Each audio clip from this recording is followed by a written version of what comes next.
슈퍼히어로 영화가 전 세계의 극장가를 점령하는 걸 지켜보면서 아마 많은 분들이 하나의 질문을 떠올리셨을 거라고 생각합니다. 우리나라에서는 왜 슈퍼히어로 영화가 나오지 않느냐는 것입니다. 가까운 일본이야 전통적으로 비슷한 부류의 영화가 많았고, 중국은 스탠리를 제작자로 영입해 몽키마스터라는 슈퍼히어로 영화를 제작한다고 밝혔습니다. 한편 러시아에서는 작년에 할리우드를 노골적으로 벤치마킹한 더 가디언즈를 공개했습니다.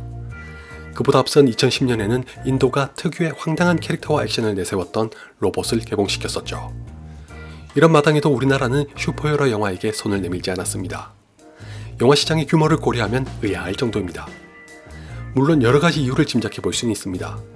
가장 먼저 제작비와 기술력이 걸림돌로 작용할 겁니다. 마블과 DC로 인해 눈이 높아질 대로 높아진 관객들을 만족시키려면 엄청난 돈이 필요한데, 전 세계를 무대로 하는 할리우드와 달리 내수 시장에 대한 의존도가 절대적인 우리나라의 영화는 감당하기 버겁다는 게 문제입니다. 예컨대 극히 드물게 1000만 관객을 돌파했던 영화 중 하나인 인터스텔라의 국내 수입은 고작 7천만 달러를 조금 넘는 수준입니다. 다시 말해서 천문학적인 제작비와 어떻게든 구한다고 쳐도 수익은커녕 본전을 찾는 것부터가 굉장히 어렵다는 뜻입니다. 그것도 그렇지만 한국 슈퍼히어로 영화의 부재는 사회학적으로나 역사학적으로 따져보는 게 더 중요한 의미를 지닌다고 생각하지만, 거기까지 얘기하면 골치 아파지니 이만 생략하도록 하고, 이 와중에 초능력을 가진 사람이 주인공인 영화 염력이 개봉했습니다. 아마 그런 분들이 많지는 않으셨을 걸로 생각하지만, 행여라도 염력을 기다리시면서 드디어 우리나라에서도 슈퍼히어로 영화가 나왔다고 반기셨다면 크나큰 오산입니다. 더 나아가 마블이나 DC의 그것과 같은 영화를 기대하신다면 상당한 실망을 안게 되실 거라고 감히 확신할 수 있습니다. 그렇다고 마냥 재미없는 영화라는 건 아닙니다. 차차 말씀드리겠지만 전 염력이 주는 그런 괴리가 마음에 들었습니다. 우선 이 영화는 부산행으로 단숨에 폭발적인 인기를 얻었던 연상호 감독의 신작입니다. 연상호 감독의 전작들을 아시는 분이라면 부산행이 낳은 결과는 그야말로 신데렐라의 탄생과 비유할 수 있다는 것에 이견이 없으실 거라고 생각합니다. 개봉 당시에 리뷰도 했었지만 설마 1000만 관객을 돌파할 거라고는 상상조차 못했거든요. 예전엔 1000만은 고사하고 5만도 꿈만 같던 숫자였으니 그럴만도 했습니다. 다만 연상호 감독의 전작들을 좋아하는 사람으로서 기뻤던 만큼 안타까웠던 것도 있습니다. 널리 인정받은 것은 박수를 보내고도 남지만, 그런 보상을 얻기까지 타협하고 퇴색시킬 수밖에 없었던 연상호 감독만의 색깔은 아쉬웠습니다. 이건 비단 연상호 감독만의 변화는 아닙니다. 대중상업영화의 테두리 안에서 활동하는 모든 사람들이 필수적으로 서게 되는 갈림길이죠. 따라서 이런 이유로 아쉬움을 넘어 비판까지 하고 싶은 마음은 전혀 없습니다. 그렇다면 두 번째 실사 영화인 염력은 어땠을까요? 저는 슈퍼히어로 영화가 대세인 가운데 연상호 감독이 초능력자를 내세웠다면 이번엔 또 어떤 시도를 어떻게 했을지 궁금했습니다. 아시다시피 이 질문에 대한 답은 예고편만 보고도 찾을 수 있었죠. 그래서 말인데, 염력은 두 가지 화두로 나누고 각 화두를 다시 두 가지 관점에서 볼 수 있는 영화라고 생각합니다. 첫 번째 화두는 염력이 슈퍼히어로 영화인가 아닌가 하는 것이고, 두 번째 화두는 연상호 감독의 영화인가 아닌가 하는 것입니다. 그리고 이 두 개의 화두는 따로 떼어서 논하기 어려운 성질을 띱니다. 일단 염력은 연상호 감독이 직접 각본까지 쓴 영화입니다. 이 말인즉슨 애초에 우리가 아는 슈퍼히어로 영화일 리 만무하다는 뜻입니다. 왜냐하면 연상호 감독은 전작들인 돼지의 왕과 사이비를 통해 한국 사회에서의 영웅을 부정하다시피 한 장본인입니다. 더 노골적으로 말하면 이 땅은 영웅을 잉태할 수 없고 설사 기형적으로 태어나더라도 살아남을 수 없다고 주장했습니다. 그랬던 감독이 현대 서구의 신화라고 할 수 있는 할리우드 슈퍼히어로 영화의 공식을 그대로 따르기를 기대하는 건 무리입니다. 제 아무리 대중상업 영화의 테두리 안에 들어갔다고 한들 그런 노선을 취한다면 변화가 아니라 변절에 더 가깝겠죠. 다행히 연상호 감독은 염력에서 자신의 지조를 지키며 주인공인 석헌을 통해 한국형 슈퍼히어로 영화의 방향성과 정의를 보여주겠다는 선택을 합니다. 이게 무슨 말인가 하니, 석헌은 우연히 초능력을 얻은 후에도 정인이 선인이 하는 것에는 관심이 전혀 없습니다. 굳이 비유하자면 크로니클의 10대 청소년인 주인공들이 남을 놀리는 짓이나 하던 것처럼 염력의 석헌은 어떻게 하면 먹고 살 수 있을지 궁리합니다. 마지막까지도 그런 안티히어로적인 태도를 거의 유지합니다.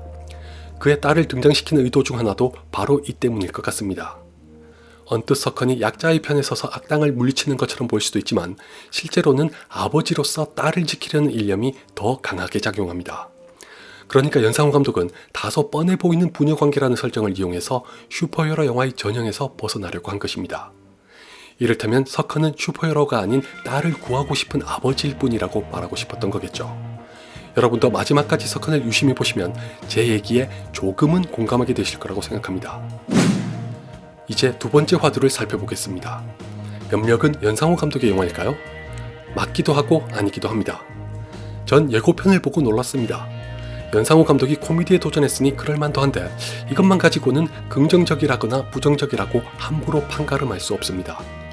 장르는 포장의 기술이니 그 기술로 무엇을 포장하고 있는지까지 따져봐야 합니다. 바로 그렇기 때문에 염력은 연상호 감독의 영화기도 하고 아니기도 합니다. 한마디로 말하면 염력은 연상호 감독이 진짜 하고 싶은 이야기를 대중상업영화의 테두리 안에서 보여주려고 노력한 결과물입니다.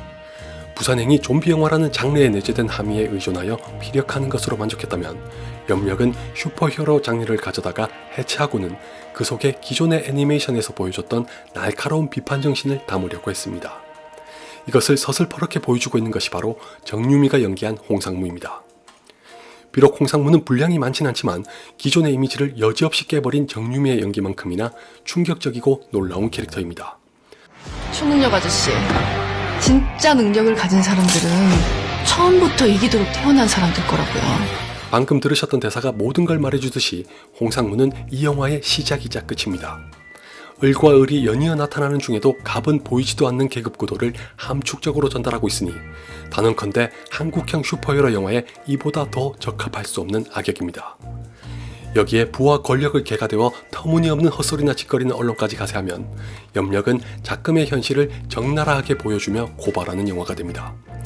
결정적으로 프랑스 혁명과 6월 봉기에 등장했었고 영화 레미제라블에서도 봤던 무언가를 21세기의 대한민국을 배경으로 한 영화에 차용한 것에는 어쩌면 연상호 감독이 우리의 현주소를 진단하면서 내뱉은 한탄 같은 게 담기지 않았을까 합니다.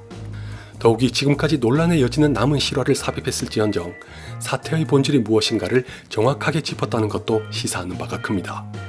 그럼에도 불구하고 염력은 아쉬움을 남긴 영화입니다. 시도는 좋았으나 연출이 소재의 무게를 매끄럽게 소화하지 못했다는 인상이 짙었습니다. 연상호 감독은 자신의 색깔을 대중상업영화에 녹여내기 위한 방책으로 코미디를 표방했겠지만 결과적으로 언중유골이나 촌철살인이 담긴 풍자보다는 휘발성이 강한 희화로 부각된 것만 같습니다. 같은 맥락에서 간혹 배우들의 연기가 지나치게 과장됐다는 지적도 나올 법합니다. 아울러 결말부는 이야기의 일부가 잘려나간 것처럼 전개가 다급해서 메시지가 제대로 전달이 될지 의문입니다. 스포일러라서 자세히 얘기할 순 없지만 석헌이 왜 그런 선택을 해야만 했는지를 더 신중하게 다뤘어야 한다고 생각합니다.